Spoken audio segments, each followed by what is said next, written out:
श्री चैतन्य चरितामृत से आदि लीला भाग 2 अध्याय 8 से हम लोग पिछली बार पढ़ रहे थे, जिसमें हमने पिछले प्रवचन में नाम संकीर्तन के बारे में श्रवण किया था, यज्ञ संकीर्तन, और किस प्रकार से जो नाम संकीर्तन है उसका आश्रय लेने से एक जीव को जो गोलोक का वास्तविक प्रेम धन कहा जाता है वो एक जीव को कैसे प्राप्त होता है उसके विषय में हम श्रवण कर रहे थे।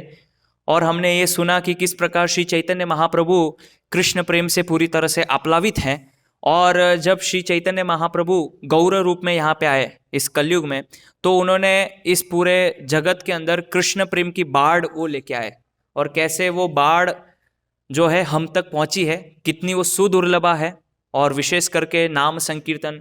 और फिर हमने सुना कि कैसे श्रील प्रभुपाद जी परंपरा के माध्यम से हमको सुदुर्लभा जो नाम संकीर्तन है वो हमको करने का अवसर मिल रहा है। फिर हमने पिछली बार यहाँ पे समाप्त किया था कि इतने समय से हम श्री कृष्ण नाम संकीर्तन यज्ञ में भाग ले रहे हैं, लेकिन जो नाम संकीर्तन का वास्तविक फल है वो हमको प्राप्त क्यों नहीं होता है, उसके ऊपर हमने चर्चा की थी। फिर मैंने बताया था कि जब वास्तव में कोई व्यक्ति शुद्ध भाव से, निष्कपट भाव से इस संकीर्तन आंदोलन में या नाम संकीर्तन का आश्रय लेता है, तो उस व्यक्ति के अंदर, उस साधक के अंदर क्या भाव प्रकट होते हैं वो हम अभी आगे चर्चा करेंगे। और फिर हमने देखा कि किस प्रकार श्री चैतन्य महाप्रभु खुद स्वयं जब भी उनको समय मिलता तो कृष्ण नाम का कीर्तन करते थे। तो हमने एक विशेष प्रार्थना गाई थी जो हमने भजन किया था, तो वो प्रार्थना हम भगवान को प्रस्तुत कर सकते हैं। जय जय श्री चैतन्य जय नित्यानंद,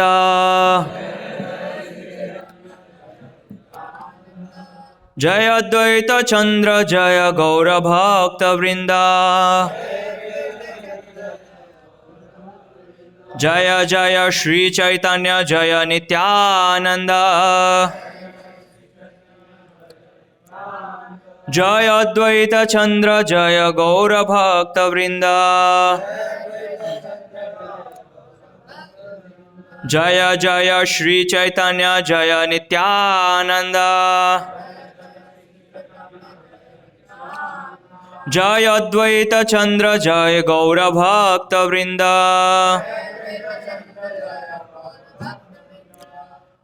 ओम अज्ञानतिमिरन्धस्य ज्ञानाञ्जनशलाकया चक्षुरुन्मिलितं येन तस्मै श्रीगुरवे नमः। श्रीचैतन्यमनोभीष्टं स्थापितं येन भूतले स्वयं रूप कदा मह्यं ददाति स्वपदान्तिकं। वन्देऽहं श्रीगुरो श्रीयुतपदकमलं श्रीगुरून् वैष्णवांश्च श्रीरूपं साग्रजातं सगणरघुनाथान्वितां तं सजीवं साद्वैतं सावधूतं परिजनसहितं कृष्णचैतन्यदेवं श्रीराधाकृष्णपादान् सगणललिता श्रीविशाखान्वितांश्च गुरवे गौरचन्द्राय राधिकायै तदालये कृष्णाय कृष्णभक्ताय तद्भक्ताय नमो नमः।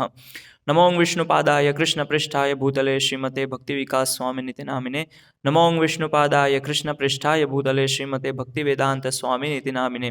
नमस्ते सारस्वते देवे गौरवाणी प्रचारिणे निर्विशेष शून्यवादी पाश्चात्य देशतारिणे। जय श्री कृष्ण चैतन्य प्रभु नित्यानंद श्री अद्वैत गदाधर शिवासादि गौर भक्तविंद।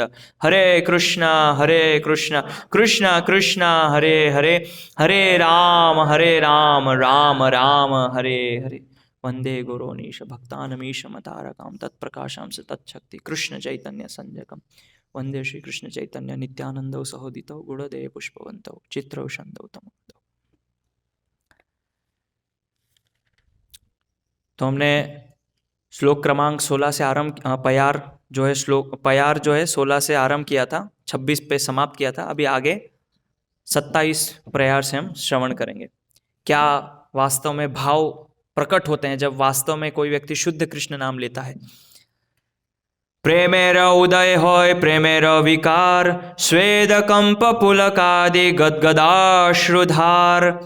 जब किसी में सचमुच भगवान की दिव्य प्रेमा भक्ति जागृत होती है तो इससे शरीर में स्वेद, कंप, हृदय का स्पंदन, वाणी का अवरोध तथा आंखों में अश्रु जैसे रूपांतरण उत्पन्न होते हैं। प्रभुपाद जी बता रहे हैं, असली भगवत प्रेम होने पर मनुष्य के शरीर में स्वतः ये रूपांतरण प्रकट होते हैं। मनुष्य को उनकी कृत्रिम रूप से नकल नहीं करनी चाहिए, भौतिक वस्तु के लिए इच्छा करना हमारा रोग है। यहाँ तक कि आध्यात्मिक जीवन में प्रगति करते समय भी हम भौतिक प्रतिष्ठा चाहते हैं। मनुष्य को इस रोग से मुक्त रहना चाहिए। हम देखते हैं कि किस प्रकार श्री चैतन्य महाप्रभु जब कृष्ण नाम संकीर्तन करते थे तो ये वास्तव में कृष्ण नाम लेने पे जो भाव प्रकट होते हैं वो चैतन्य महाप्रभु के लीला में हम देख सकते हैं। जब श्री चैतन्य महाप्रभु जगन्नाथपुरी में उन्होंने भगवान श्री जगन्नाथ का दर्शन किया तो चैतन्य महाप्रभु ने जैसे ही श्री जगन्नाथ का दर्शन किया तो चैतन्य महाप्रभु के रोंगटे खड़े हो गए। एक तरह से देखा जाए तो मूर्छित अवस्था में चले गए। उनके शरीर के जो अंग थे वो लंबे हो गए चैतन्य महाप्रभु के, ऐसा वर्णन आता है। इसीलिए चैतन्य महाप्रभु के ऊपर एक विशेष श्लोक भी हम सुनते हैं, कल ड्रामा में भी हमने सुना, अजानुलंबित भुजौ कनकावदातौ। उनकी भुजाएं इतनी लंबी थी, लेकिन जब कृष्ण नाम लेते थे या जब भगवान का दर्शन करते थे तो चैतन्य महाप्रभु की एक तो ऑलरेडी भुजा इतनी लंबी है, वो और लंबी हो जाती थी। मतलब घुटने तक भुजाएं हैं, वो और लंबी हो जाती थी और उनके शरीर के रोम रोम खड़े होते थे।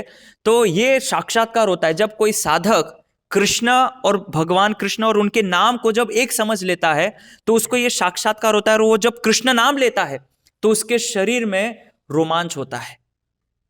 इसीलिए हम मंगला आरती में गाते हैं, रोमांच कंपा श्रुतरंग भाजो। हमारे अश्रु निकलने लगते हैं कि भगवान का नाम इतना पवित्र, इतना करुणामय कि भगवान ने वो मुझे सहजता से दे दिया है और मैं उसको ले रहा हूं, लेकिन फिर भी मेरे अंदर कोई, मेरा हृदय पिघल नहीं रहा है और ना ही भगवान के लिए कोई अश्रु निकल रहे हैं। तो ये सब कब होगा? जैसे यहाँ पे लिखा है, वाणी में अवरोध, आंखों में अश्रु, शरीर में स्वेद, पसीना आना है और हृदय का स्पंदन बढ़ जाता है जब भगवान के नाम का हमें अनुभव होता है। ये चैतन्य महाप्रभु में सारे जो लक्षण थे विद्यमान थे, ये हम देख सकते थे। यहाँ तक हुआ कि श्री जगन्नाथपुरी में जब श्री चैतन्य महाप्रभु ने श्री जगन्नाथ जी का दर्शन किया, जैसे हमने भजन में गाया, श्री राधार भावे एबे गौर अवतार, कि श्री चैतन्य महाप्रभु राधा के भाव में आए हैं। इसीलिए जो श्रीमती राधा रानी वो हमेशा लालायित रहती है कि कृष्ण कहाँ है। कृष्ण के वियोग में वो जो दुख है उसको सहन नहीं कर पाती है। ऐसे ही श्री चैतन्य महाप्रभु जब उनको वियोग होता है कृष्ण से तो उनके अंदर ये लक्षण दिखाई देते हैं। इसीलिए सार्वभौम भट्टाचार्य जब आए तो श्री चैतन्य महाप्रभु को, उनको ऐसा लगा कि अभी श्री चैतन्य महाप्रभु ने जो है शरीर त्याग दिया है, तो उन्होंने रुई लगा दी कान में। लेकिन वो क्या, वास्तव में मूर्छित हो गए थे चैतन्य महाप्रभु। वो ऐसा नहीं कि उन्होंने शरीर त्याग दिया था।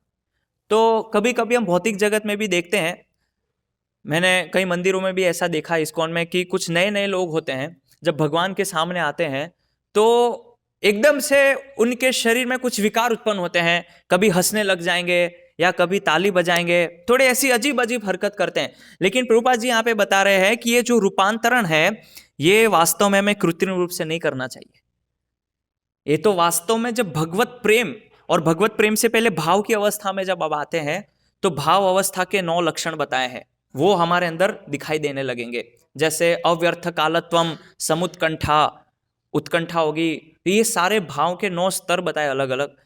उसके बाद प्रेम में जाते हैं। तो यहाँ पे जो श्री चैतन्य महाप्रभु के जो अलग अलग हम उनके शरीर में दिव्यांग में जो देख रहे हैं विकार, वो वास्तव में आध्यात्मिक है, वो कृत्रिम नहीं है। लेकिन अगर हम उसको कृत्रिम रूप से दिखाने का प्रयास करेंगे, इसलिए कभी कभी भक्त लोग जब करते हैं तो रोने का प्रयास करते हैं कि मैं रोऊं, आंखों से आंसू आए, ताकि बाकी भक्तों को ऐसा लगे कि मैं वास्तव में कृष्ण नाम के लिए लालायित हूं। लेकिन वो कृत्रिम है। जब तक हम, जैसे यहाँ पे प्रभुपाद जी बता रहे हैं कि हमारा एक सबसे बड़ा रोग है भौतिक इच्छा करना। इसीलिए प्रभुपाद जी यहाँ तात्पर्य में समझा रहे हैं कि आध्यात्मिक जीवन में भी प्रगति करते समय एक साधक के अंदर भौतिक प्रतिष्ठा की इच्छा होती है, भक्ति करते समय आध्यात्मिक जीवन में भी। तो ये बहुत बड़ा रोग है। जब तक ये होगा तब तक हमको जो गोलोक का प्रेम धन है वास्तविक, वो प्राप्त नहीं होगा। और गोलोक का प्रेम धन प्राप्त हो गया मतलब आपको और संसार में किसी और चीज धन की जरूरत है ही नहीं, क्योंकि वो टॉप मोस्ट, सबसे हाईएस्ट वो जो प्रेम धन है गोलोक का। इसलिए हम भजन में गाते हैं, गोलोकेर प्रेम धन हरिनाम संकीर्तन। ये हरिनाम संकीर्तन गोलोक का प्रेम धन है। तो सोचिए जरा, उस व्यक्ति को यदि वास्तव में वो जो हरिनाम संकीर्तन प्राप्त हो गया, जो कि गोलोक का प्रेम धन है, क्या उसको भौतिक जगत में अन्य धन के प्रति प्रतिष्ठा, सम्मान, ये इच्छा रहेगी? नहीं रहेगी। लेकिन यदि हमारे अंदर सूक्ष्म रूप से भी इच्छा है तो इसका मतलब हमको गोलोक का प्रेम धन अभी प्राप्त नहीं हुआ है, समय लगेगा। और फिर प्रभुपाद जी आगे बताते हैं कि शुद्ध भक्ति है अन्य अभिलाषिता शून्यम, शारीरिक भौतिक वस्तु की इच्छा से रहित होनी चाहिए। उन्नत भक्तों में अनेक शारीरिक विकार प्रकट होते हैं जो भाव विभोरता के लक्षण हैं। और कभी कभी श्रील प्रभुपाद जी इन लक्षणों को प्रकट करते थे। श्रीधाम मायापुर में एक बार श्रील प्रभुपाद जी प्रवचन कर रहे थे, और प्रवचन करते करते करते करते श्रील प्रभुपाद जी प्रहलाद महाराज के ऊपर वर्णन कर रहे थे, प्रहलाद महाराज के चरित्र के बारे में। और श्रील प्रभुपाद जी प्रहलाद महाराज का वर्णन करते करते करते एकदम से स्तब्ध हो गए, बीच प्रवचन में रुक गए। क्यों? क्योंकि वो प्रहलाद महाराज का वर्णन करते करते, उनका चरित्र का गुणगान करते हुए वो उस भाव में चले गए बीच प्रवचन में।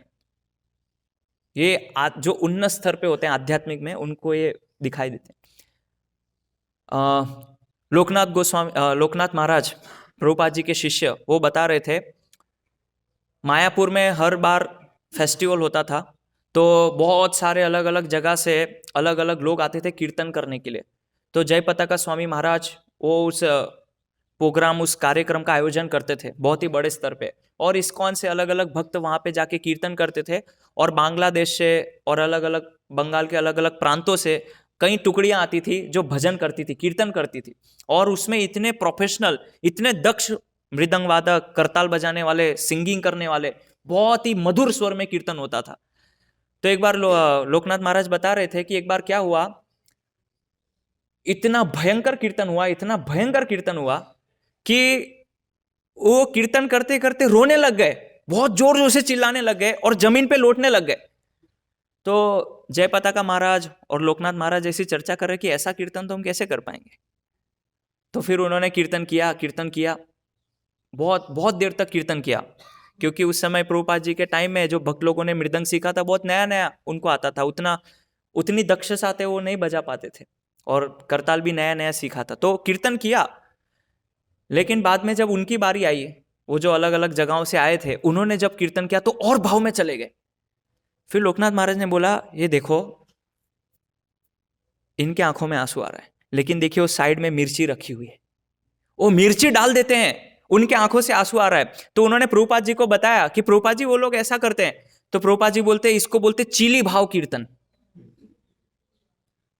प्रभुपाद जी ने नाम दिया था चीली भाव। क्यों? क्योंकि वो चिली, जो मिर्ची, वो आंख में पाउडर डाल दिया, अभी पूरा आंसू आ रहा है और पूरा जोर से कीर्तन कर रहे हैं। तो प्रभुपाद जी ने बोला वो कीर्तन नहीं है, वो चिली भाव कीर्तन है। तो ऐसे हम कृत्रिम रूप से इन लक्षणों को प्रकट नहीं कर सकते, क्योंकि अगर हम प्रकट करेंगे तो कभी ना कभी वो पकड़ में आ जाएगा कि वास्तव में इस भक्त का भक्ति में स्तर क्या है, क्या उसका लेवल है, ये पता चल जाएगा। जैसे हम मोरल टीचिंग्स, जो नैतिक शिक्षा है, उसमें वो कथा सुनते हैं भेड़िए लोमड़ी की, उसको वो अपने आप को कलर कर लेता है और बोलता है मैं जंगल का राजा हूं, लेकिन एक ना एक दिन वो पकड़ में आ जाता है। क्यों? क्योंकि लोमड़ी अपनी आवाज में चिल्लाता है तो सारे लोगों को लगता है ये तो लोमड़ी है। तो ऐसे ही अगर हम कृत्रिम रूप से अपने भावों को प्रकट करेंगे कृत्रिम रूप से, तो कभी ना कभी एक ना एक दिन आपका ओरिजिनल स्वरूप, आप कितना क्रोध करते हैं, आप कितनी निंदा, एक ना एक दिन वो पकड़ में आ जाएगा। इसीलिए आप बाह्य रूप से कितना ही प्रकट कीजिए कि मैं बहुत उन्नत स्तर पे हूं, या मुझे कृष्ण से बहुत लगाव है, मुझे कृष्ण नाम से बहुत लगाव है, लेकिन जब तक हम भौतिक इच्छाओं से परे नहीं गए हैं, तब तक हमको ये लक्षण वास्तविक में प्राप्त नहीं होंगे। ये प्रभुपाद जी यहां पे बता रहे हैं।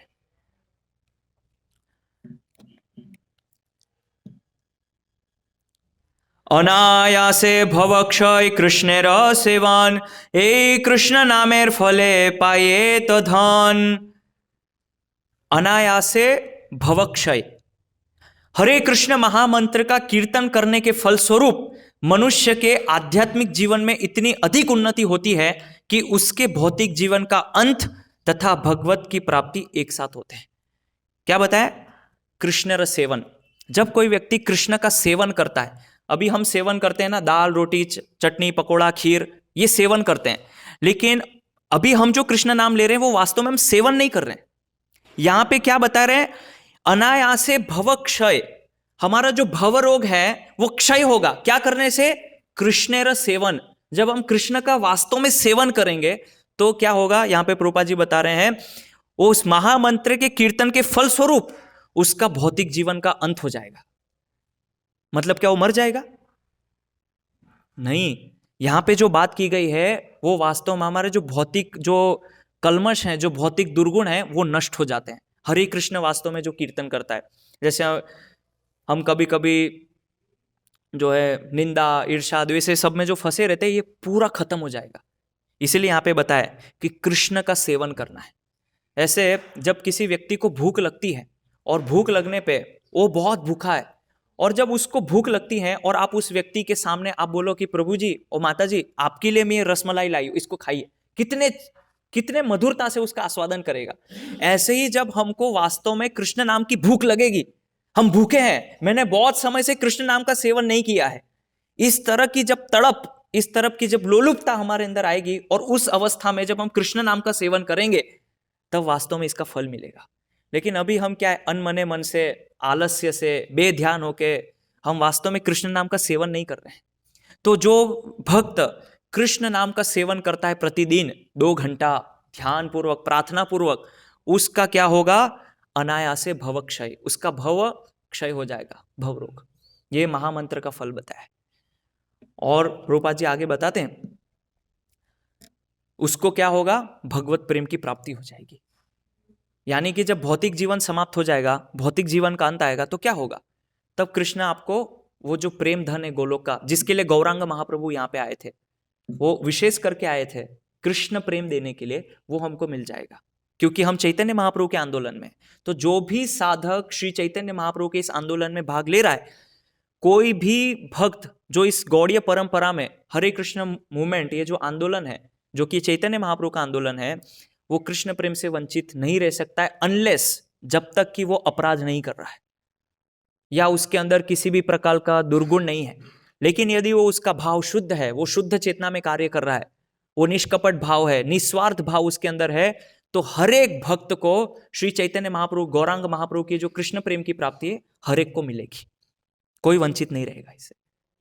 क्योंकि चैतन्य महाप्रभु, जैसे हमने पिछले तात्पर्य में पढ़ा, प्रभुपाद जी क्या बोलते हैं कि चैतन्य महाप्रभु की करुणा है, इसीलिए क्या बोलते हैं, करुणावतारो, ये करुणा अवतार है। और क्या करुणा है वो हम कंपैरिजन नहीं कर सकते किसी भी जीव से, इतनी करुणा चैतन्य महाप्रभु के अंदर है, इसीलिए उनको करुणा अवतार कहते हैं। एक कृष्ण नामेर फले पाई एत धन, एक कृष्ण नाम है। आप सोचिए कृष्ण नाम की पावर क्या है, क्या पावर होगी उसकी। हम लोग कभी कभी भक्त लोग बोलते हैं कि प्रभु जी ये मंत्र है, ये मंत्र उच्चारण करूं तो इससे क्या फल होगा। ये कृष्ण नाम की पावर है, ये कृष्ण नाम की पावर दिखा रहे हैं यहाँ पे, भवरोग क्षय हो जाता है। और इसी में हम पड़े हुए हैं, यही हमारी सबसे बड़ी बीमारी, ये नष्ट हो जाता है। इसीलिए प्रभुपाद जी आगे बताते हैं, कृष्ण का पवित्र नाम इतना शक्तिशाली है कि केवल एक नाम के उच्चारण से उसे ये दिव्य संपत्ति सहज ही उपलब्ध, सहज उपलब्ध हो जाती है। तो लेकिन जैसे कि मैंने बताया कि हम सभी को ये कृष्ण नाम आसानी से मिल गया है, इसलिए हमको उस कृष्ण नाम की महत्वता नहीं पती। इसीलिए हर एक साधक भक्त को कृष्ण नाम की महिमा चिंतन करना चाहिए, पठन करना चाहिए। श्रील प्रभुपाद जी के बहुत सारे छोटे छोटे बुक्स हैं, जैसे हरि नाम की महिमा। तो क्या है हरि नाम की महिमा, वो हमको पता होनी चाहिए। नहीं तो क्या है, हम केवल हरे कृष्ण करते रहेंगे तो हमारा कृष्ण नाम के प्रति कोई फीलिंग, कोई संवेदना, कोई हम फीलिंग नहीं ला पाएंगे कृष्ण नाम के लिए। तो ये कृष्ण नाम के लिए जब फीलिंग आएगी, जब अनुभव आएगा, तब हमको ऐसा लगेगा कि वास्तव में मैं कृष्ण का संग कर रहा हूं, मैं कृष्ण के संग में हूं। आप भले ही जंगल में जाइए, अंधेरे में जाइए, लेकिन आपके हाथ में केवल ये हरे कृष्ण मंत्र की माला की जाप झोली है और आप जप कर रहे हैं, आपको ऐसा लगेगा मैं कृष्ण मेरे साथ है, मैं कृष्ण के संग में हूं, आपको वियोग नहीं होगा।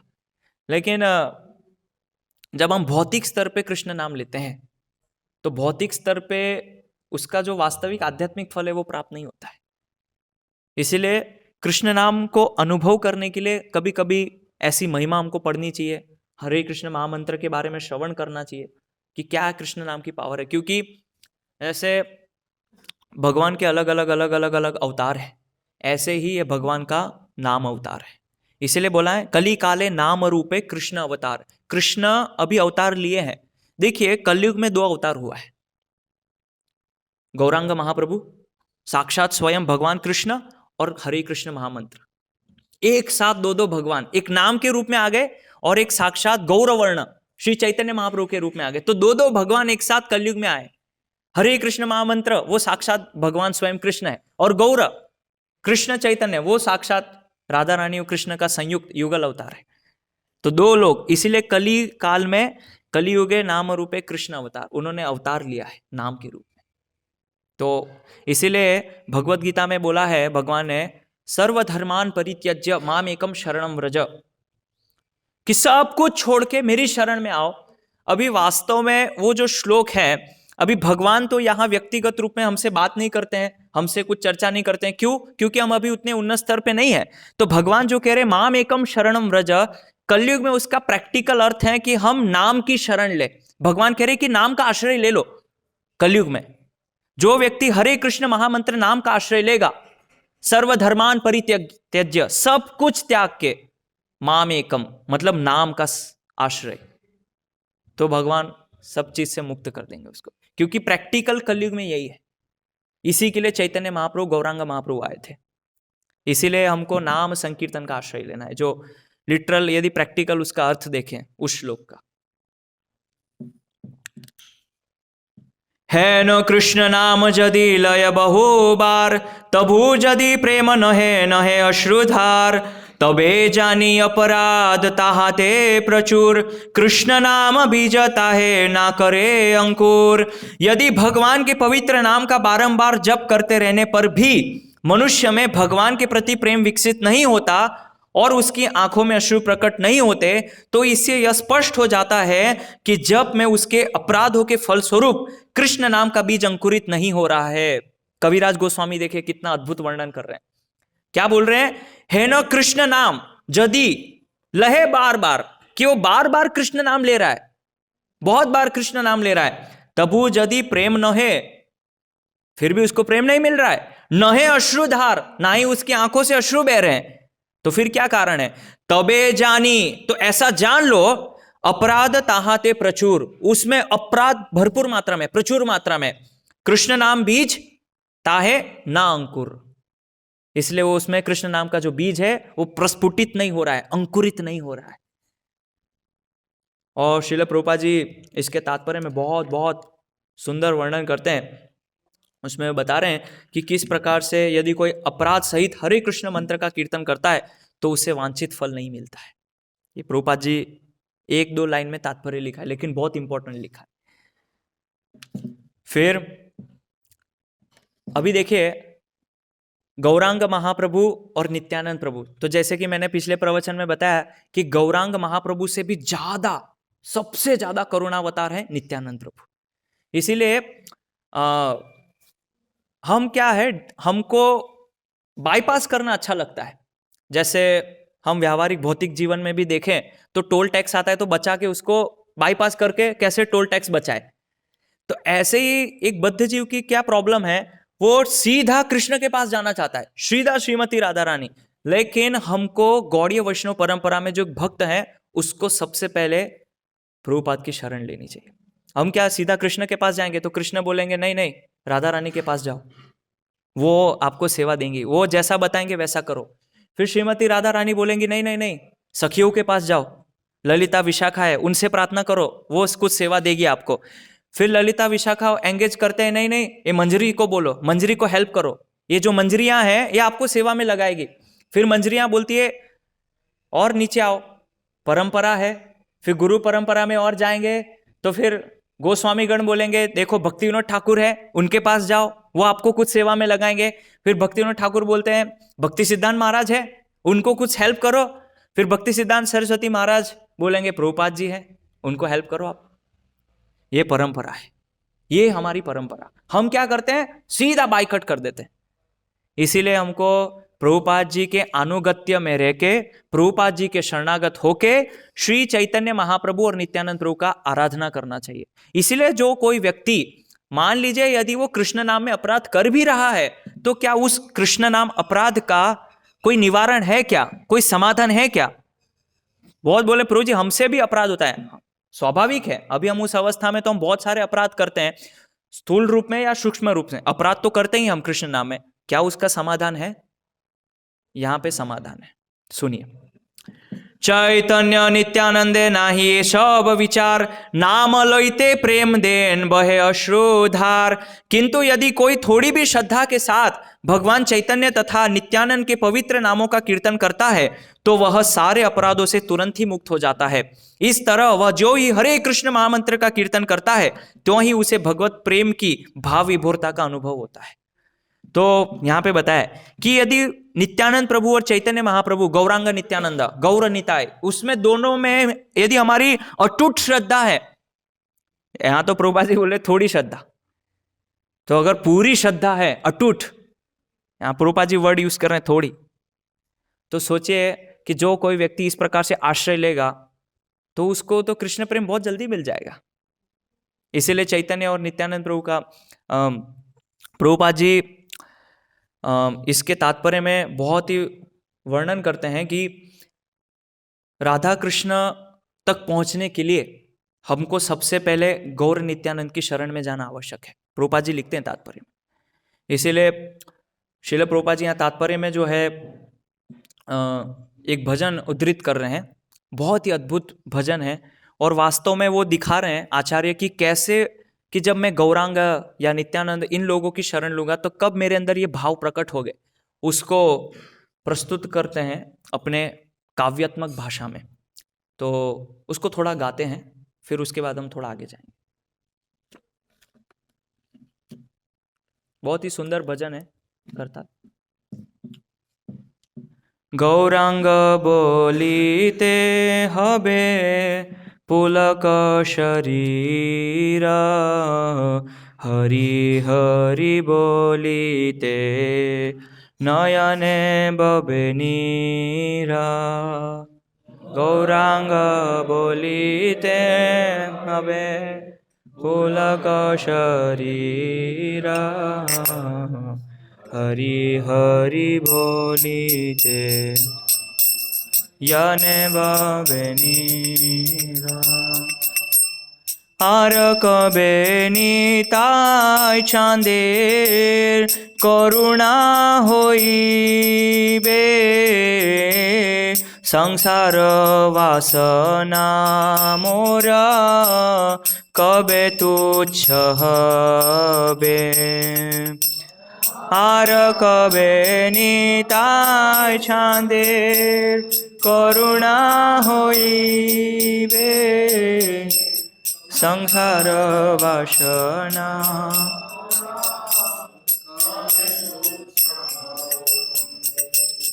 विषय छाड़िया कबे शुद्ध हबे मन,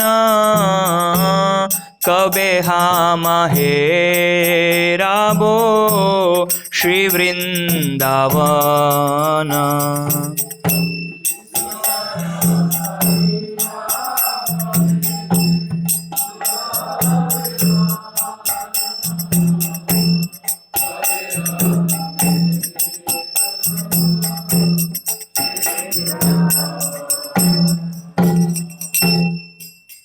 बस ये 3 लाइन लिखा है प्रभुपाद जी ने। आर कबे निताई चांदेर करुणा करीबे, कब श्री नित्यानंद प्रभु मेरे ऊपर वास्तव में करुणा करेंगे। देखिए मैंने लास्ट टाइम भी प्रवचन में बोला था कि ये राधा कृष्ण की वर्शिप करना, इसके पहले गुरु उपदेश देते हैं, गुरु और गौरांग की, उसके बारे में श्रील प्रभुपाद जी तात्पर्य में लिख रहे हैं। आप घर जाके इस तात्पर्य को पढ़ेगा, बहुत पद्धति बता रहे हैं कि शरणागति कैसे ली जाती है परंपरा में। तो प्रभुपाद जी यहां पे बता रहे हैं बहुत सुंदर, किंतु यदि अपराधी होते हुए भी वह गौर नित्यानंद के नामों का कीर्तन करता है तो उसके लिए सारे पाप कर्मों का फल तुरंत दूर हो जाते हैं। इसलिए मनुष्य को सबसे पहले चैतन्य महाप्रभु तथा नित्यानंद के पास जाना चाहिए या गुरु गौरांग की पूजा करनी चाहिए, और तब राधा कृष्ण की पूजा के स्तर पर आना चाहिए। हमारे कृष्ण भावनामृत आंदोलन में शिष्यों को पहले गुरु गौरांग की पूजा का उपदेश दिया जाता है। और जब वह कुछ उन्नति कर लेते हैं तब राधा कृष्ण अर्चा विग्रह स्थापित किया जाता है। समझ रहे हैं? गुरु और गौरांग इनकी पूजा करने से तब जब हम उन्नति करते हैं तब गुरु महाराज आदेश देते हैं कि अब राधा कृष्ण की अर्चा विग्रह की स्थापना करो। मतलब बहुत हाईएस्ट स्तर है, सबसे उन्नत स्तर है भक्ति का। तो आप सोच सकते हैं एक तरह से, ये अहंकारवश अभिमानवश नहीं बोल रहा हूं, कि गुरु महाराज ने क्यों हमको ये आदेश दिया कि आप राधा वल्लभ की यहां स्थापना करो। क्यों बोला? क्योंकि उनको लगा कि अब ये शिष्य राधा कृष्ण की सेवा करने के लिए उतने उन्नत स्तर पे है, इसलिए वो कर सकते हैं, इसलिए मेरा आदेश है कि आप राधा वल्लभ की स्थापना करो। अभी मैं ये बोलूंगा तो किसी को लग सकता है देखो अहंकारवश बोल रहा है, अभिमानवश बोल रहा है। नहीं, ये प्रभुपाद जी के तात्पर्य में प्रभुपाद जी क्लियर लिख रहे हैं कि गौरांग और गुरु की पूजा करने पे ही हमको अधिकार प्राप्त होता है राधा कृष्ण की सेवा करने का। तो हम ये जो राधा कृष्ण की सेवा में लगे हैं, ये हमको सहजता से नहीं लेना चाहिए। ये बहुत बहुत उन्नत स्तर है भक्ति का। राधा कृष्ण की वर्शिप बहुत उन्नत स्तर है। इसलिए और फिर प्रभुपाद जी बता रहे हैं और स्थापित किया जाता है, केवल इतना नहीं, प्रभुपाद जी बता रहे हैं और उन्हें भगवान की पूजा में लगाया जाता है। कई मंदिर ऐसे भी होंगे, बाहर आप जाएंगे तो राधा कृष्ण विग्रह स्थापना किए, लेकिन यहां प्रभुपाद जी लिख रहे हैं कि भगवान की पूजा में लगाया जाता है। तो गुरु महाराज ने हम सभी को राधा कृष्ण की सेवा में लगाया। श्री विग्रहारा धन नित्य नाना श्रृंगार तन मंदिर मार्जनादो युक्तस्य भक्तांश्च नियुंजतोपि वंदे गुरु श्री चरण। श्री विग्रह, उनकी हम आराधना करते हैं। तो ये वास्तव में श्री विग्रह है, हमको इसको सहजता से नहीं लेना चाहिए। कोई भी भक्त प्रत्यक्ष या अप्रत्यक्ष रूप से जो भी सेवा कर रहा है, उसको ऐसा नहीं सोचना चाहिए कि ये सेवा तो राधा वल्लभ इसको कैसे स्वीकार करेंगे। नहीं, हम एन केन प्रकार ना राधा कृष्ण की अर्चना कर रहे हैं। यदि कोई यहां मंदिर में बैठ के भगवान के सामने हरे कृष्ण मंत्र का जप कर रहा है, वो भी राधा वल्लभ की सेवा है, वो भी सेवा है। क्यों? क्योंकि वो नाम सेवा है, भगवान उसको एक्सेप्ट करेंगे। लेकिन यदि हम उस नाम सेवा में यदि अपराध करेंगे तो कृष्ण उसको एक्सेप्ट नहीं करेंगे। जैसे जब हम भोग बनाते हैं और भोग बनाते समय यदि नैवेद्य में बाल गिर गया या थूक गिर गया तो कृष्ण उसको एक्सेप्ट नहीं करेंगे, क्योंकि वो अपराध है।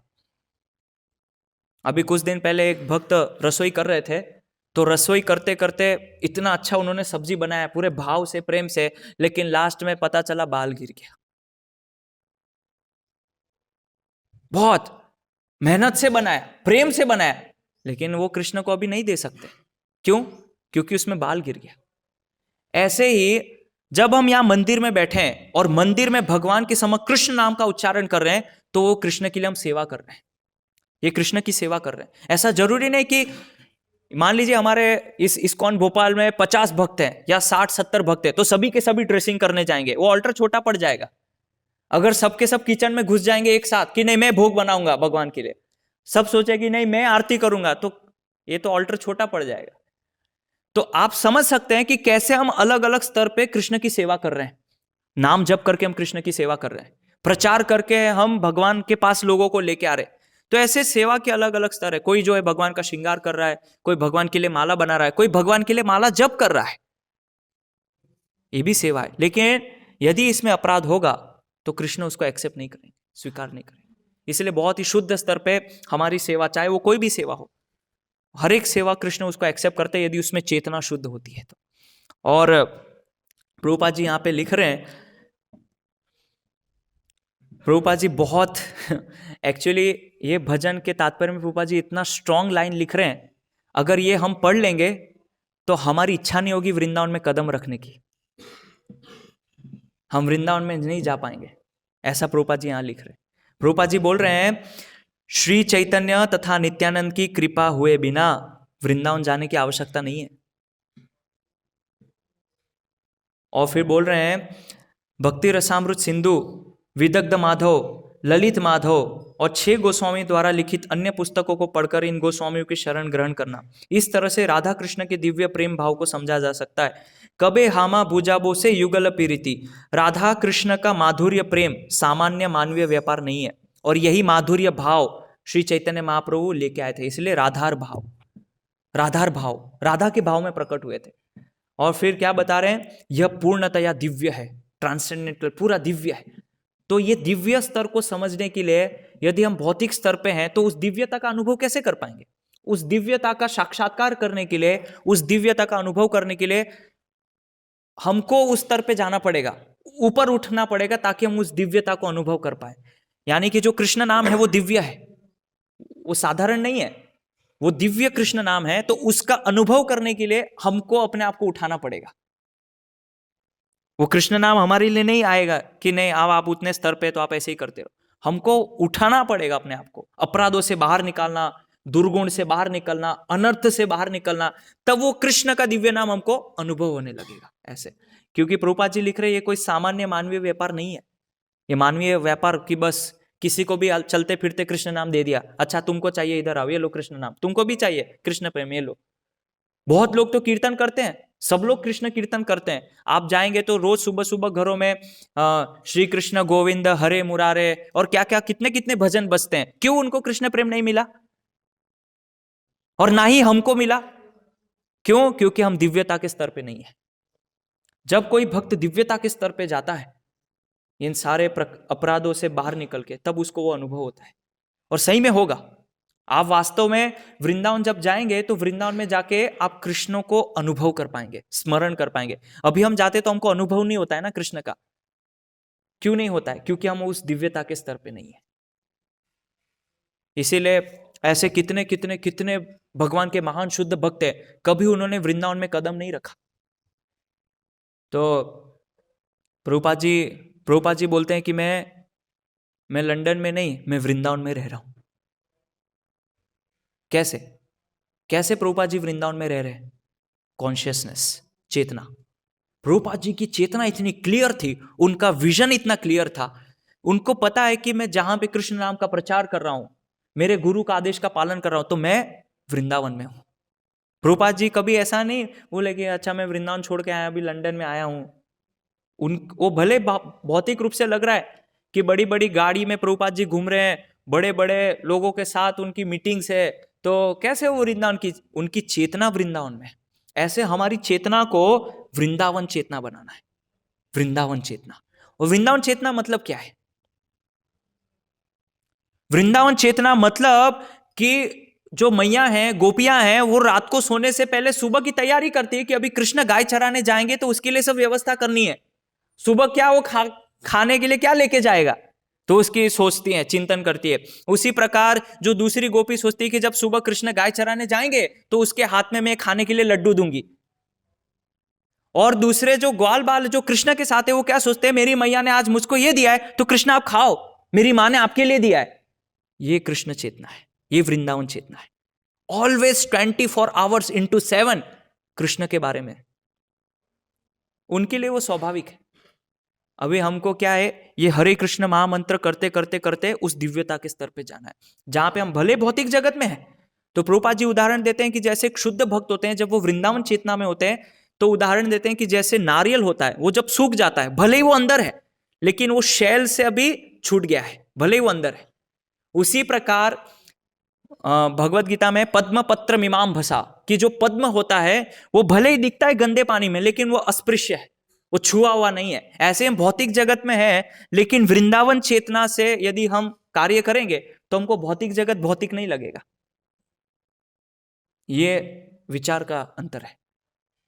इसीलिए प्रभुपाद जी बताते हैं, राधा कृष्ण को समझने, उनकी पूजा करने तथा उनकी प्रेमा भक्ति में लगने के लिए मनुष्य को लिख रहे हैं, भक्त को, साधक को नहीं, मनुष्य को श्री चैतन्य महाप्रभु, नित्यानंद प्रभु तथा चैतन्य महाप्रभु के प्रत्यक्ष शिष्य 6 गोस्वामियों का मार्गदर्शन ग्रहण करना चाहिए। इसीलिए हम लोग अपने आप को क्या कहते हैं, रूपानुगा। क्यों? क्योंकि हम रूप गोस्वामी की शिक्षाओं का पालन करते हैं। और रूप गोस्वामी को शिक्षा कौन दिए हैं? श्री चैतन्य महाप्रभु।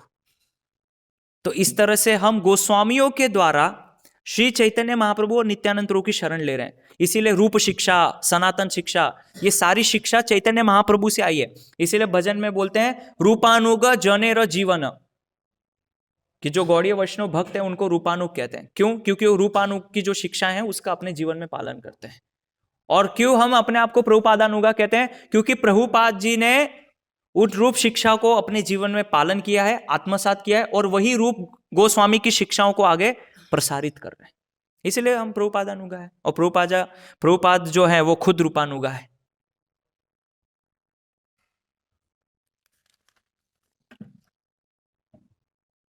सामान्य व्यक्ति के लिए राधा कृष्ण की पूजा अपेक्षा श्री चैतन्य तथा नित्यानंद प्रभु या पंच तत्व की पूजा करना सरल है। जब तक कोई परम भाग्यशाली ना हो तब तक उसे सीधे राधा कृष्ण की पूजा करने के लिए नहीं कहना चाहिए।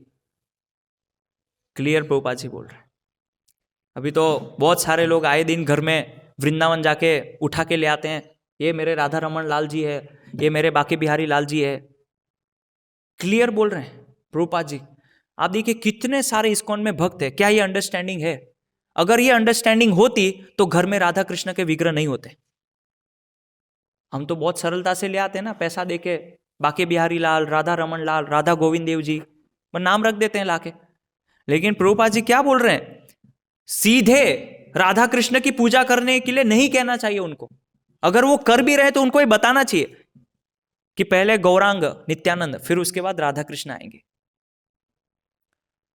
एक नया शिष्य जिसे शास्त्रों का पर्याप्त ज्ञान नहीं या अनुभूति नहीं है, उसे राधा कृष्ण की पूजा या हरे कृष्ण मंत्र का कीर्तन नहीं करना चाहिए। यदि वह ऐसा करता भी है तो उसे वांछित फल नहीं मिलता। अतएव मनुष्य को निताय गौर के नामों का कीर्तन करना चाहिए और झूठी प्रतिष्ठा के ताक पर रखकर उनकी पूजा करनी चाहिए, क्योंकि इस जगत का प्रत्येक व्यक्ति पाप कर्मों से न्यूनाधिक प्रभावित होता ही है। पाप कर्मों से हम प्रभावित होते हैं। इसीलिए मान लीजिए हम भक्तिमय अपराध नहीं कर रहे हैं तो बहुत सारे पाप सूक्ष्म रूप से होते हैं, मानसिक रूप से क्योंकि हमारी चेतना अभी दिव्यता के स्तर पे नहीं है, आध्यात्मिक स्तर पे नहीं है, तो कभी कभी हम अनायास कुछ ऐसा सोचते हैं जो शास्त्र के अनुसार नहीं होता है, साधु के अनुसार नहीं होता है, वो पाप कर्म है। इसीलिए हम उससे प्रभावित होते हैं। अतएव प्रारंभ में नया यह नित्यांत आवश्यक है कि वह गुरु गौरांग की पूजा करे और उनकी कृपा की याचना करें, क्योंकि ऐसा करने से अपनी सारी अयोग्यताओं के बावजूद भी वह राधा कृष्ण विग्रह की पूजा करने का पात्र बन जाता है। भले उसके अंदर अयोग्यता हो, लेकिन याचना करने से, गुरु को शुद्ध भाव से सेवा करने से, उनको निवेदन करने से, भले हमारे अंदर कितनी अयोग्यता हो, फिर भी वो, यहां प्रभुपाद जी लिख रहे हो, पात्र बन जाता है राधा कृष्ण की सेवा करने के लिए। तो इससे हम समझ सकते हैं, क्योंकि हमारे यहाँ भी कुछ ही महीने पूर्व राधा कृष्ण के विग्रह की स्थापना हुई है, तो हम ऐसा नहीं सोच सकते कि हम बहुत परफेक्ट स्तर पे हैं, हम दिव्य स्तर पे, इसलिए हम राधा कृष्ण की पूजा कर रहे हैं। हम पात्र समझा गया है और पात्र समझ के हमको यह निर्देश दिया गया है कि आप राधा कृष्ण की सेवा कीजिए। पात्र समझा गया है। अगर हम पात्र नहीं होते तो हमको आदेश क्यों दिया जाता कि आप राधा कृष्ण की सेवा करो? तो ऐसे हर एक भक्त को यह सोचना चाहिए, भले मेरे अंदर कितनी अपूर्णता है, अयोग्यता है, लेकिन मेरे गुरु ने मुझे यह पात्रता दी है कि मैं राधा कृष्ण की सेवा में लग सकूं, उनकी पूजा में लग सकूं। तो सभी भक्त मिलके कुछ ना कुछ, कोई आप घर से आते हैं तो फूल तोड़ के लाइए, पुजारी को दीजिए कि प्रभु जी घर से आप मैं फूल तोड़ के लाए, ये भगवान को दीजिए। अपने घर से तुलसी लेके आइए कि रोज भगवान को तुलसी अर्पण कीजिए मेरी तरफ से। अगर घर में कुछ है तो कुछ फल लेके आइए। कुछ ना कुछ आप ऐसे भगवान की सेवा में लग सकते हैं। लेकिन हमको क्या है कि भगवान यहाँ दिखते हैं, दर्शन करते हैं, लेकिन भगवान की भावनाओं के साथ कैसे जुड़ना चाहिए, उसके लिए हमें प्रैक्टिकल कुछ स्टेप लेने चाहिए, है ना। तो जब भी कोई भक्त आते हैं तो भगवान के लिए कुछ लाइए, कुछ भगवान के लिए वस्त्र या भगवान के लिए जो है आभूषण, कभी फूल, कभी माला, कभी फल। तो इस तरह से क्या होगा, भगवान आपके साथ आदान प्रदान करेंगे। अरे वो एक भक्त रोज फूल लेके आता था, आज 7:15 हो गया, आया नहीं आज तक, फूल देने क्यों नहीं आया? वो तो रोज आता था। भगवान भी आपके साथ आदान प्रदान करेंगे, लेकिन कब करेंगे? जब आप भी उनके साथ कुछ आदान प्रदान करेंगे, तब कृष्ण भी आपके साथ वैसा व्यवहार करेंगे। और आप इसका अनुभव कर सकते हैं। अगर आपको मेरी जो मैं बोल रहा हूं लैंग्वेज उसको इतना समझ नहीं आ रहा है, तो आप खुद प्रैक्टिकल करके देखिए, मैं गारंटी देता हूं। इसका प्रैक्टिकल करके देखिए, आप 10-15 दिन कंटिन्यू भगवान के लिए कुछ ना कुछ लेके आइए, आपको खुद पता चल जाएगा रिजल्ट, कैसे भगवान आदान प्रदान करते हैं। आप सीधा भगवान से जुड़ जाएंगे, हृदय के साथ जुड़ जाएंगे। इसीलिए प्रभुपाद जी बताते हैं इस संदर्भ में यह ध्यान देना होगा कि भगवान कृष्ण तथा गौर सुंदर दोनों ही नाम पूर्ण पुरुषोत्तम भगवान से अभिन्न है। इसलिए कभी भी यह नहीं सोचना चाहिए कि एक नाम दूसरे से अधिक सक्षम है। फिर भी इस युग के लोगों की स्थिति को देखते हुए श्री चैतन्य महाप्रभु के नाम का कीर्तन हरे कृष्ण महामंत्र कीर्तन से अधिक आवश्यक है, क्योंकि श्री कृष्ण चैतन्य महाप्रभु सर्वाधिक दयालु अवतार है और उनकी कृपा अपेक्षाकृत शीघ्र प्राप्त हो जाती है। अतएव मनुष्य को सर्वप्रथम श्री कृष्ण चैतन्य प्रभु नित्यानंद श्री अद्वैत गदाधर श्रीवासादि गौर भक्त वृंद का कीर्तन करते हुए श्री चैतन्य महाप्रभु की शरण लेनी चाहिए। गौर नित्यानंद की सेवा करने से मनुष्य भव बंधन से मुक्त हो जाता है और राधा कृष्ण विग्रह की पूजा करने के लिए योग्य बन जाता है, योग्य बनता है। तो अभी यहां पे मैंने बताया कि कृष्ण नाम का फल क्या है, कैसे हमें गौरांग और नित्यानंद की शरण लेनी चाहिए। लेकिन अभी यहां पे दूसरी तरफ श्रील प्रभुपाद जी चैतन्य महाप्रभु गौरांग महाप्रभु की भगवत्ता को स्थापित कर रहे हैं। कैसे वो भगवान है, कैसे चैतन्य महाप्रभु भगवान, उनकी भगवत्ता, उनके नाम में क्या पावर है, वो स्थापित कर रहे हैं। अभी इसके बाद कविराज गोस्वामी वर्णन कर रहे हैं, स्वतंत्र ईश्वर प्रभु अत्यंत उदार, तारे ना भजिले कभू ना होय निस्तार। श्री चैतन्य महाप्रभु स्वतंत्र पूर्ण पुरुषोत्तम भगवान है और वे अत्यंत दयालु है। उनकी पूजा किए बिना किसी को मुक्ति नहीं मिल सकती, नहीं मिल सकती। और प्रभुपाद जी बहुत कटु शब्दों में यहाँ पे इतना कठोर वचन बोल रहे हैं, शायद हमारे लिए बहुत मुश्किल होगा सुनना, लेकिन बहुत कठोरता से प्रभुपाद जी यहाँ पे बता रहे हैं। देखिए, मैं इस तात्पर्य के कुछ कुछ लाइन बता रहा हूँ जो सबसे इंपॉर्टेंट है। बहुत विस्तार से प्रभुपाद जी ने लिखा है, लेकिन जो मेन चीज है प्रभुपाद जी बोल रहे हैं, देखिए, भक्त को श्री रूप गोस्वामी से लेकर रघुनाथ दास गोस्वामी तक सारे 6 गोस्वामियों का विनीत अनुयायी होना चाहिए, किसी एक दो का नहीं। जितने भी 6 गोस्वामी सबके लिए विनीत भाव। और प्रभुपाद जी लिख रहे हैं, उनके आदेशों का पालन न करके गौर सुंदर एवं राधा कृष्ण की पूजा की कल्पना करना महान अपराध है, जिसके फलस्वरूप मनुष्य नरक को जाता है। बाप रे, पहली बार मैं सुना कि राधा कृष्ण की पूजा करके कोई नरक में जाता है। आप सोच सकते हैं, राधा कृष्ण की पूजा करके कोई व्यक्ति नरक जा रहा है। इसीलिए फिर आज एक और नया ट्रेंड इस्कॉन में आ गया है, गौरांग महाप्रभु बहुत दयालु है। क्यों? क्योंकि गौरांग महाप्रभु करुणावतार है। प्रभु करुणावतार है तो हम अपराध कर सकते हैं, कोई प्रॉब्लम नहीं है। यदि मेरा दीक्षा नहीं भी हुआ है तो मैं गौरांग विग्रह की पूजा कर सकता हूं। क्या गुरु ने आदेश दिया आपको? क्या गुरु महाराज ने आपको बोला श्री गौर निताई विग्रह लेके आइए और पूजा कीजिए? हमको ऐसा लगा कि वो करुणावतार है, तो करुणावतार है, सारे अपराध वो ले लेंगे, इसलिए उनकी पूजा करो। इसलिए हर एक इस्कॉन में ज्यादातर गृहस्थ भक्त अपने घर में गौर निताई रखते हैं। कोई शुद्धि, कोई शुचि, कोई भोग के नियम कुछ पालन नहीं करते, लेकिन क्या करते हैं? गौर निताई की पूजा करते हैं, ये सोच के साथ कि वो करुणावतार है। ये हमारी आपराधिक बुद्धि है कि ये सोच के करना कि वो तो करुणावतार है, दयालु अवतार है चैतन्य महाप्रभु, तो कोई भी उनकी पूजा कर सकता है। इसीलिए बहुत सारे मंदिर में एक जगह हम लोग गए थे, तो वहां पे गौरांग नित्यानंद की विग्रह थे, गौर निताई, राधा कृष्ण थे, जगन्नाथ थे, और एक नया भक्त श्रृंगार कर रहा है। मैंने पूछा, प्रभु आपका दीक्षा हुआ है? नहीं, मुझे प्रभु जी ने बोला है। अरे, आपका हरिनाम दीक्षा नहीं हुआ है, आपका ब्राह्मण दीक्षा नहीं हुआ है, और खाली किसी के कहने पे मुझे बोला गया इसलिए मैं कर रहा हूं। अगर कोई हमको बोले तो भी हमको नहीं करना चाहिए कि नहीं प्रभु आप आइए ना, थोड़ा आप विग्रह का श्रृंगार कीजिए, आप थोड़ा भगवान के लिए भोग बनाइए। हमको वैष्णव मंत्र दीक्षा प्राप्त नहीं हुआ है, ना ही गुरु ने हमको वो ब्रह्म गायत्री मंत्र दिया है, और उस अधिकार के बिना हम कैसे, भले ही चलो गौरांग है, करुणावतार है, कैसे हम उनकी सेवा कर सकते हैं बिना मंत्र प्राप्त किए? है कि नहीं? इस्कॉन में आप देखिए लगभग हर घर में आपको मिल जाएगा गौर निताई। यही आपराधिक बुद्धि है। और ऐसे ही बहुत सारे लोग जगन्नाथ के विग्रह रखते हैं। क्यों? जगन्नाथ तो और दयालु है, वो तो कृपा देने ही बैठे हैं यहाँ पे। आओ, जिसको आना है आओ, अपराध करो, पाप करो, कोई प्रॉब्लम नहीं है, आप सेवा में लगो। इसीलिए विग्रह सेवा जो है, इसको करने के लिए व्यक्ति को इतनी शुद्धता के स्तर पे आना पड़ेगा, इतनी दिव्यता के स्तर पे आना पड़ेगा कि जब वो शिव विग्रह की सेवा करता है तो उसको अनुभव होना चाहिए कि साक्षात भगवान कृष्ण है, साक्षात गौरांग महाप्रभु है। कैसे मैं अपराध कर सकता हूं इनका, ये भाव आना चाहिए हमारे अंदर।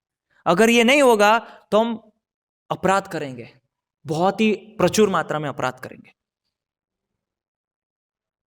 हम भगवान को ध्यान नहीं देंगे, हम भगवान को भोग लेट लगाएंगे, हम भगवान की आरती लेट से करेंगे, विलंब हो जाएगा। क्यों? हमारा ध्यान नहीं है। लेकिन जब ये व्यक्ति खड़ा है, इसको समय पे यदि मैंने पानी नहीं दिया तो ये भूखा मर जाएगा, यदि इसको मैंने 1 मिनट भी रोटी नहीं दी तो भूखा मर जाएगा। जैसे बच्चा होता है, उसको भूख लगती है तो उसको समय पे दूध पिलाना पड़ता है, अगर वो नहीं पिलाएंगे तो रोएगा। ऐसे ही भगवान कृष्ण की सेवा नियमावली से होती है, विधि से होती है। अगर थोड़ा भी हमने विलंब कर दिया वो अपराध है। इसलिए इतना आसान नहीं है राधा कृष्ण की विग्रह की सेवा। और विग्रह की सेवा करते हैं बहुत सारे मंदिर में, सैलरी लेते हैं। वो मेरा आज फेस्टिवल में जन्माष्टमी में 2 घंटा एक्स्ट्रा हुआ, एक्स्ट्रा चार्ज लगेगा। क्यों? क्योंकि रोज मैं 6 घंटा श्रृंगार करता हूँ, जो भी पूजा पाठ करता हूँ, लेकिन आज जन्माष्टमी में थोड़ा ज्यादा, तो एक्स्ट्रा पेमेंट होता है। बहुत सारे लोग, बहुत सारे इस्कॉन मंदिर में भगवान की पूजा करते हैं। ठीक है, भगवान की सेवा करनी चाहिए, लेकिन इस भाव से कि मैं सैलरी बेस पेमेंट मुझे मिलेगी, भगवान का श्रृंगार। इसलिए कंपटीशन भी ऐसे ही होता है, जो जितना ज्यादा अच्छे से पगड़ी बनाएगा उसको ज्यादा पैसा मिलेगा। इसलिए मैं अच्छे से श्रृंगार करूंगा, क्यों? मुझे ज्यादा सैलरी दिया जाएगा। अरे ये प्रभु जी बहुत अच्छा श्रृंगार करते हैं, इसको ज्यादा सैलरी कर देना अगले महीने से। लेकिन वो जो भाव होना चाहिए कि एक व्यक्ति है, कृष्ण है, मैं कृष्ण का श्रृंगार कर रहा हूं। इसीलिए आज जो विग्रह की सेवा के नाम पे जो हो रहा है, बहुत अपराध हो रहा है। और हम देखते हैं कि जैसे एक मंदिर होता है, तो एक मंदिर में एक आध्यात्मिक वातावरण होता है, और जो भी अन्य चीजें जो भक्तों के संबंध में देखा जाए तो भक्तों के संबंध प्रगाढ़ होते हैं, एक प्रेम का संबंध होता है। वो क्यों होता है? क्योंकि जब यहाँ पे पुजारी यदि भगवान की सेवा प्रेम पूर्वक करता है, प्रीति पूर्वक और ध्यान से करता है, अपराध रहित होकर करता है, तो वो सारा रिफ्लेक्शन भक्तों में दिखता है। भक्त उत्साहित होते हैं, सेवा की भावना उनमें बहुत कूट कूट के भर जाती है, संबंध प्रगाढ़ होते हैं। क्यों? क्योंकि वो पुजारी यहाँ भगवान की सेवा बहुत सावधानी से कर रहा है। तो रिफ्लेक्शन पूरे मंदिर पे, उसका प्रतिबिंब जो है पूरे मंदिर पे दिखेगा। सभी भक्त जो है पूरे उत्साहित है, संकीर्तन में भाग ले रहे हैं, प्रचार में भाग ले रहे हैं, पूरा उत्साह उनके अंदर भरा हुआ है, संबंध जो है प्रेम के एकदम मजबूत हो गए ये। लेकिन ये नहीं होगा तो क्या होगा? अपराध वो सारा मंदिर के ऊपर दिखेगा। यदि कोई पुजारी या कोई अर्चक राधा कृष्ण की सेवा करते समय यदि अपराध करेगा तो 1-2 लोगों नहीं, वो पूरा दिखेगा पूरे मंदिर में।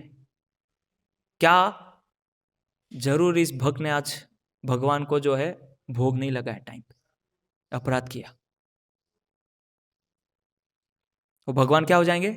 नाराज, रुष्ट हो जाएंगे। और जब भगवान रुष्ट होते हैं तो आपको पता है वो क्या कर सकते हैं। इसलिए हमको भगवान को प्रसन्न करने के लिए जो प्रयास कर, हमको पूरा प्रयास कर देना चाहिए। प्राणे अर्थे धिया वाचा, सब भगवान को प्रसन्न करने में। नहीं, भगवान आप संतुष्ट रहिए, आप खुश रहिए, हमको खाना मिलेगा नहीं मिलेगा चलेगा, लेकिन आपकी सेवा बंद नहीं होनी चाहिए। हम लोग उपवास करेंगे लेकिन आपका भोग बंद नहीं होना चाहिए। हमारे पास कपड़े हैं नहीं है पहनने के लिए चलेगा, आपको नए वस्त्र मिलने चाहिए। ये भगवान की चेतना होती है एक पुजारी की। इस चेतना में हमको आना चाहिए कि मेरे पास घर है, मंदिर है, चलेगा, लेकिन भगवान आपका मंदिर सबसे सुंदर बनाऊंगा, आपके लिए अच्छे से अच्छा एसी लेके आऊंगा। क्यों? क्योंकि आपको गर्मी नहीं लगनी चाहिए। ये भाव होता है। और अगर हम इस चेतना में नहीं है तो फिर क्या करेंगे? हम बहुत अपराध करेंगे, बहुत अपराध करेंगे, और वो पूरे उसमें दिखेगा, पूरे जो एक समुदाय है उसमें वो दिखने लगता है। इसीलिए मुझे बहुत सारे भक्त लोग बोलते हैं जब बाहर से गेस्ट आते हैं, इवन अच्युत कृष्ण प्रभु को भी बहुत सारे फीडबैक मिलते हैं कि जब वो यहाँ आते हैं और मंगला आरती में देखते हैं तो क्या भक्त लोग नाच रहे हैं, हवा में कूद रहे हैं। बोलते हैं ऐसा क्या है यहाँ के आश्रम में कि एक ऐसा लगता है एक अग्नि है, भक्ति की अग्नि है। कई भक्तों ने ऐसा फीडबैक दिया, मैसेज भेजते हैं, ईमेल करते हैं कि प्रभु जी वहां आके एक अलग अनुभव होता है। क्यों? ये भक्तों का उत्साह। और ये उत्साह कहां से आता है? विग्रह की सेवा से। तो इसीलिए यदि हम इस तरह से राधा कृष्ण की पूजा करेंगे, इस तरह गलत भाव से, अपराध से, तो नरक जाएंगे। लेकिन यहां पे क्या बताए? रूप गोस्वामी से लेकर रघुनाथ दास गोस्वामी तक सबकी शरण लेनी पड़ेगी, और तब उसके बाद हम योग्य होंगे राधा कृष्ण की पूजा करने के लिए। और फिर यदि कोई इन 6 गोस्वामियों के आदेशों की उपेक्षा करेगा और उसके बाद भी राधा कृष्ण का तथाकथित भक्त बनता है, तो वह राधा कृष्ण के असली भक्तों की आलोचना ही करता है। राधा कृष्ण के जो असली भक्त है उनकी आलोचना करेगा। क्यों करेगा? क्योंकि यहां पे बताया है वो गोस्वामियों के आदेशों की उपेक्षा कर रहा है, और उपेक्षा करके वो राधा कृष्ण का भक्त तो बन गया तथाकथित, लेकिन साथ में कर क्या रहा है? जो वास्तव में जो उनकी भक्ति में लगे हुए उन्नत भक्तों की, उनकी आलोचना करता है। इसलिए हमको समझना पड़ेगा, यदि मैं किसी भक्त की आलोचना कर रहा हूं, मतलब क्या है? मैं अपने आप को तथाकथित भक्त समझ रहा हूं, या तो मैं गोस्वामियों के आदेशों की उल्लंघन कर रहा हूं, उपेक्षा कर रहा हूं। इसीलिए हमारे अंदर ये आता है दूसरे भक्तों की आलोचना। तो जब तक ये है, इसका मतलब ये है कि हम तथाकथित भक्त है। फिर यहां पे प्रभुपाद जी स्पष्ट लिख रहे हैं कि राधा कृष्ण का तथाकथित भक्त बनता है तो वह राधा कृष्ण के असली भक्तों की आलोचना ही करता है। आलोचना करता नहीं है, आलोचना ही करता है। एक होता है आलोचना करता है, लेकिन यहां पे बताया असली भक्तों की आलोचना ही करता है। तो उसके मुंह से हमेशा आलोचना ही निकलेगी। क्यों? क्योंकि तथाकथित भक्त बन गया है, गोस्वामियों के आदेशों का पालन नहीं कर रहा है। रूप शिक्षा, सनातन शिक्षा, कितना चैतन्य महाप्रभु ने इतनी अद्भुत शिक्षाएं दी है। आपके पास यदि समय हो तो श्री चैतन्य शिक्षामृत पुस्तक लेके जाइए, उसको पढ़िए। कितना अद्भुत शिक्षा उन्होंने दिया है रूप गोस्वामी को, तब आपको समझ में आएगा।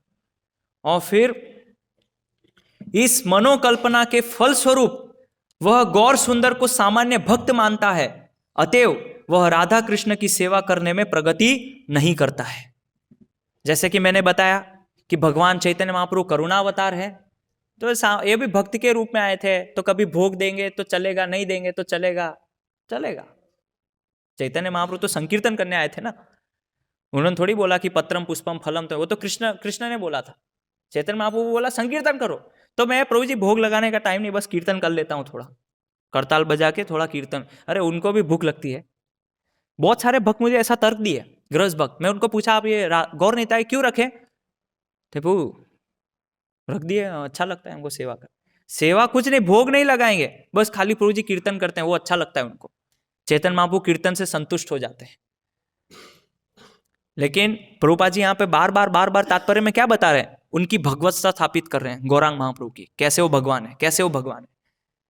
इसीलिए गौर निताई से अटैचमेंट, आकर्षण होना चाहिए हमारा गौरांग से। इसीलिए भक्ति सिद्धांत सरस्वती महाराज ने यही स्थापना किया, गौरांग और राधा कृष्ण। इसीलिए विग्रह का नाम है श्री श्री गौर राधा वल्लभ, क्योंकि गौरांग मतलब राधा कृष्ण। तो भक्ति सिद्धांत महाराज ये समझाना चाहते थे लोगों को कि जो गौरांग महाप्रभु है वही राधा कृष्ण है। तो अभी आने वाले कुछ सालों में भगवान की कृपा से यदि राधा वल्लभ चाहेंगे तो 10-12 साल में हो सकता है हम गौरांग की स्थापना फिर से कर दे।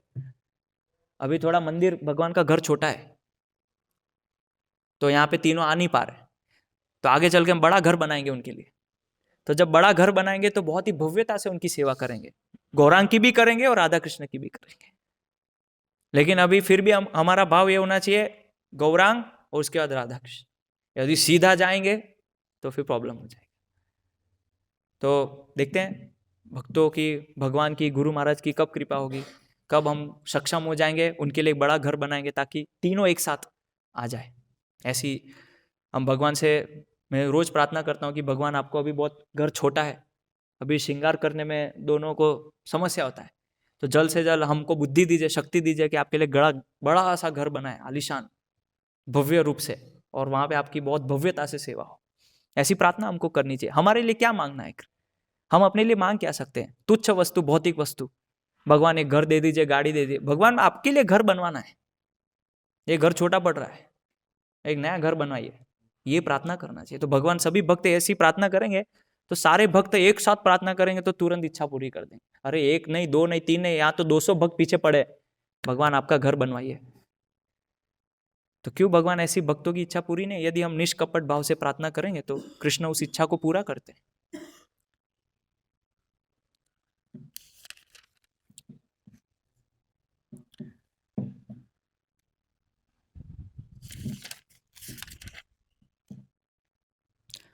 यहाँ पे समाप्त होता है। अभी इसके बाद कविराज गोस्वामी वर्णन करते हैं कि ये चैतन्य महाप्रभु की, कृष्ण नाम की ये पावर है। तो अभी एक बार आप लोग थोड़ा चैतन्य चरितामृत ग्रंथ को पढ़ो, ऐसा आगे वर्णन आएगा कि चैतन्य महाप्रभु की लीलाओं के बारे में श्रवण करो, तब इसमें इतना मधुर, जैसे मैंने पिछले प्रवचन में बताया कि कैसे चैतन्य चरितामृत एक गन्ने की समान है। जो गन्ना होता है इसको चबाते चबाते और रस निकलता जाता है, जितना चबाते उतना रस निकलता है।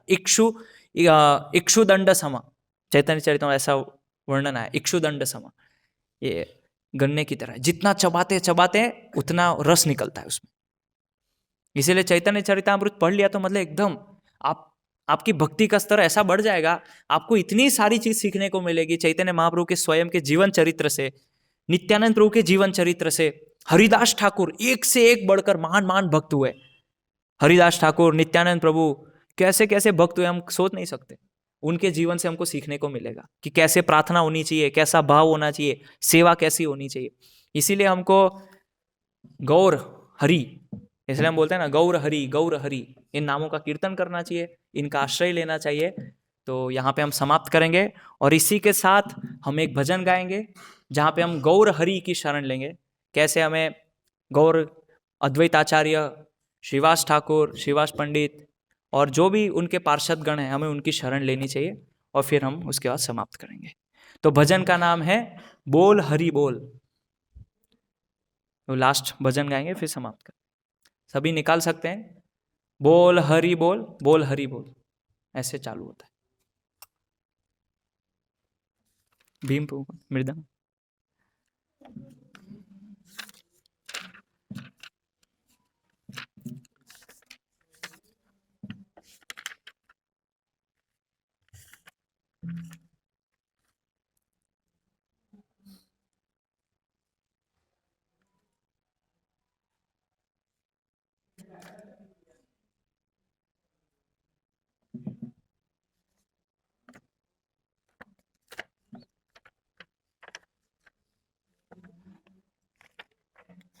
मिल गया सबको?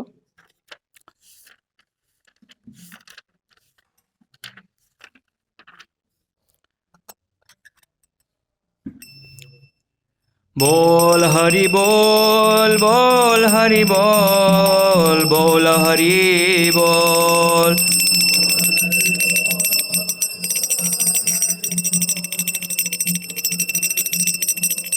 बोल हरि बोल, बोल हरि बोल, बोल हरि बोल। Medium fast. मने रे आनंदे भाई बोल हरि बोल।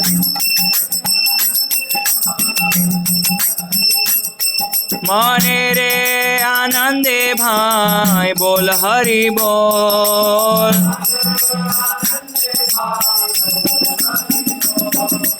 बोल हरि बोल, बोल हरि बोल, बोल हरि बोल।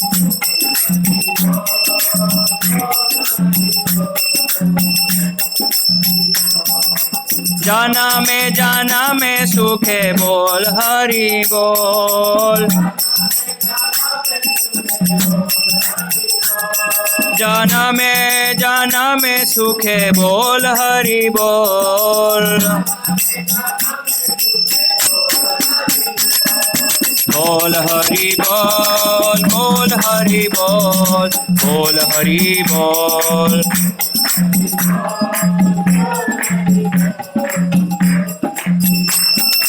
मानव जन्म पे भाई बोल हरि बोल, जन्म पे भाई बोल। मानव जन्म पे भाई बोल हरि बोल, मानव जन्म पे भाई बोल हरि बोल। बोल हरि बोल, बोल हरि बोल, बोल हरि बोल।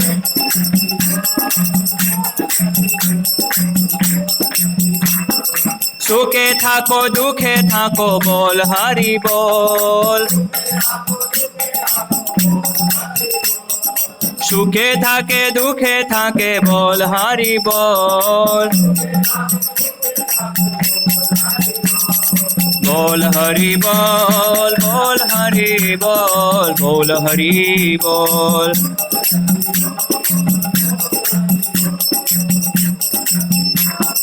शंकर देवी पदे भाई बोल हरि बोल। संपदे विपदे भाई बोल हरि बोल। बोल हरि बोल, बोल हरि बोल, बोल हरि बोल।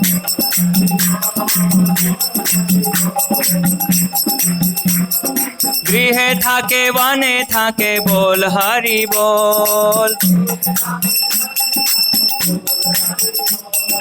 गृह थाके वने थाके बोल हरि बोल। बोल हरि बोल, बोल हरि बोल, बोल हरि बोल।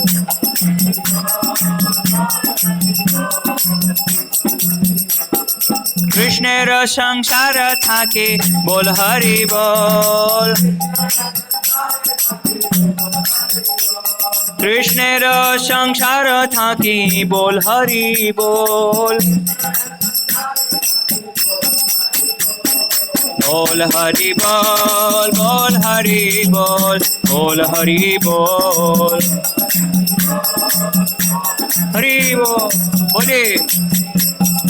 असत्संग छाड़ी भाई बोल हरि बोल। असत्संग छाड़ी भाई बोल हरि बोल।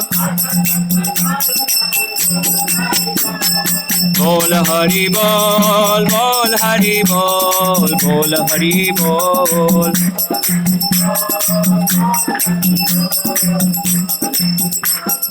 वैष्णव चरणे पड़ी बोल हरि बोल। वैष्णव चरणे पड़ी बोल हरि बोल। बोल हरि बोल, बोल हरि बोल, बोल हरि बोल।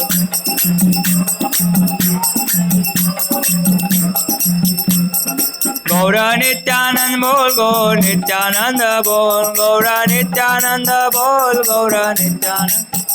गौर नित्यानंद बोल, गौर नित्यानंद बोल। बोल हरि बोल, बोल हरि बोल, बोल हरि बोल।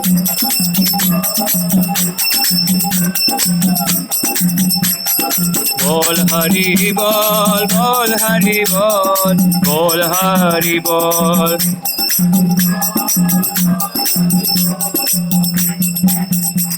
गौर गदाधर बोल, गौर गदाधर बोल।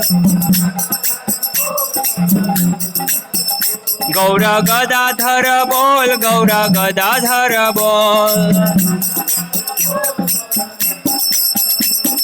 बोल हरि बोल, बोल हरि बोल, बोल हरि बोल।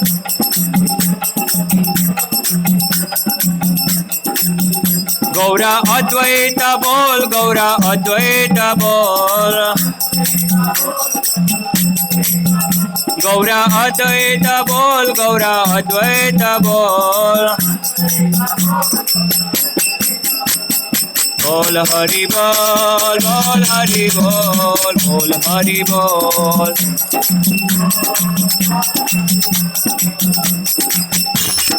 बोल हरि बोल, बोल हरि बोल, बोल हरि बोल।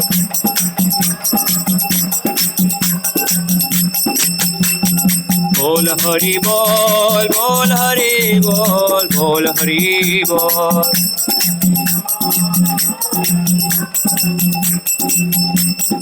नित्याय गौर हरि बोल, हरि बोल, हरि बोल, गौर हरि बोल।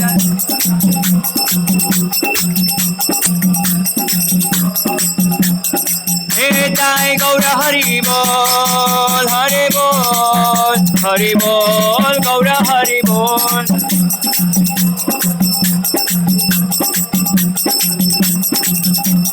जय गौरानिताय, गौरानिताय, गौरानिताय, जय गौरानिताय।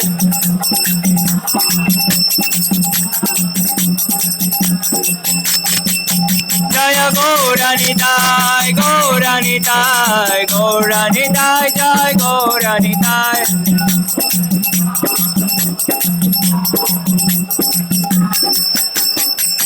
जय जय प्रभुपाद, प्रभुपाद, प्रभुपाद, प्रभुपाद।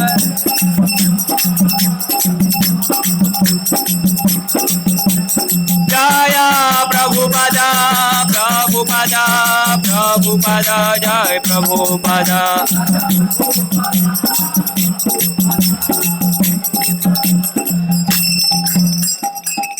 पतित पावन श्री चैतन्य महाप्रभु की, श्री श्री गौर निताय की, श्री चैतन्य चरितामृत की, कृष्णदास कविराज गोस्वामी की, श्रील प्रभुपाद की जय। जगन्नाथ मिश्र महोत्सव की, श्री जगन्नाथ मिश्र महोत्सव की, जगन्नाथ मिश्र महोत्सव की, श्रील प्रभुपाद की। निताय गौर प्रेमानंदे।